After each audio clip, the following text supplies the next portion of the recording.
Oh, it is a gorgeous river valley that we have, whether it's snowing or not, and you have nothing else to do today. Why don't you go visit the good friends over at Mountain Equipment Co-op? Are you guys open on Boxing Day? We are. Oh, perfect. Oh my gosh. Today's the day to say, guess what? Guess what?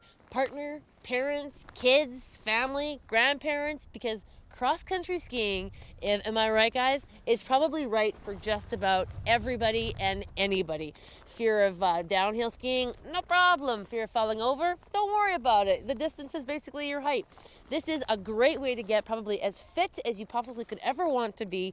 And again, it is a great city to go cross-country skiing. We're going to talk about some of the hot trails here in the city coming up in this segment as well, though. My friends here from Mountain Equipment Co-op, who are, earlier, if you missed it, showed us how to dress properly for any weather condition.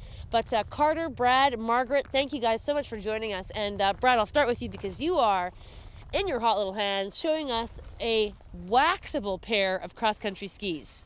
So I've got one of each. Just for folks that want to get into the sport, you've got two big options. And the big options are a scaled ski here, which is considered waxless because I don't need to put grip wax on the bottom.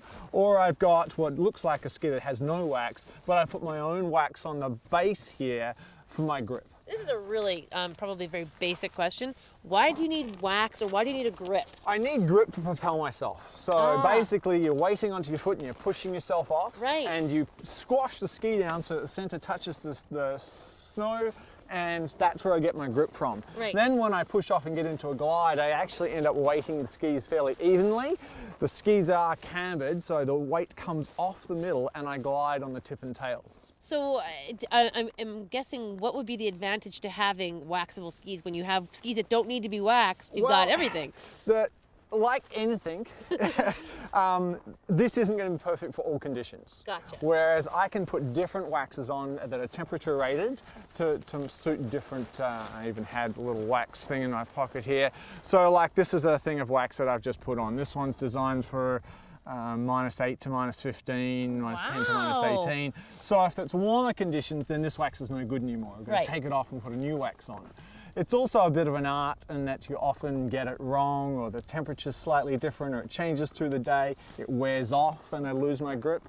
And when you don't get grip, it's a pain in the butt. So I'm guessing for the more experienced skier, then you might want to graduate to the waxable skis that you need to sort of take care of and negotiate the conditions. It suits certain personalities. I like it because I like tweaking things and getting it perfect and playing around and prepping beforehand. Folks that just want to get out, particularly for fitness, they just want to get out and go, these work perfect. And it's not to say that these aren't good. The Vancouver Olympics, they were on these because the conditions changed so much there during that event that there was no perfect wax for it. So this ended up working really well. So it's not to say this is bad, it's just an alternative. Gotcha. Great for fitness folks, great for folks that really want to get it right. Okay, and then I guess the really cool thing is that the ones that were used in the Olympics is the one that you cats over at Mountain Equipment Co-op rent out.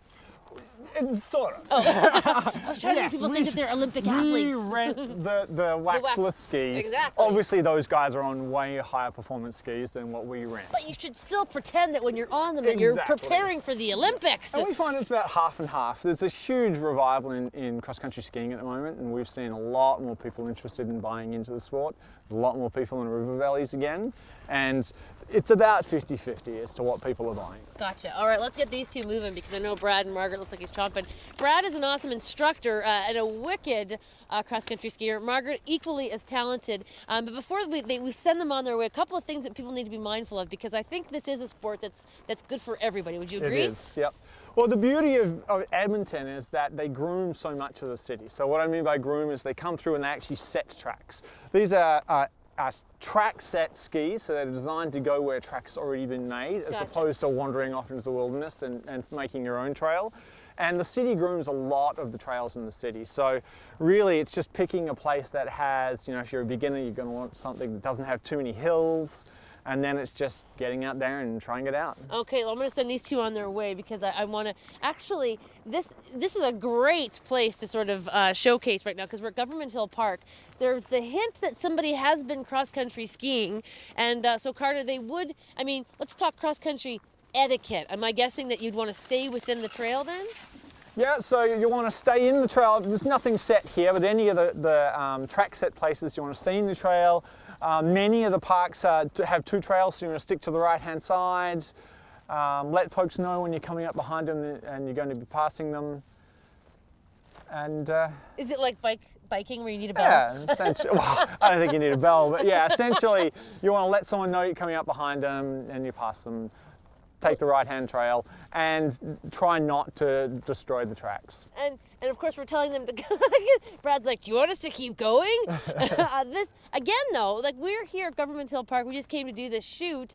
You talked about Gold Bar, you talked about many of the trails here in the city. We have the best, finest city that takes care of its river valley system in the winter, and this is a great activity to get out and enjoy. If you're watching right now and you're like, you know what, I kind of want to do it, Mountain Equipment Co-op is open today. Get yourself there, get a pair of rentals and try it on for size, or if you're an aficionado, today's a great day to go cross-country skiing in Edmonton. All right, Brad, you got the lead. Come on, buddy, take us a break, take us a break. There he goes, we'll be back. More Breakfast Television after this.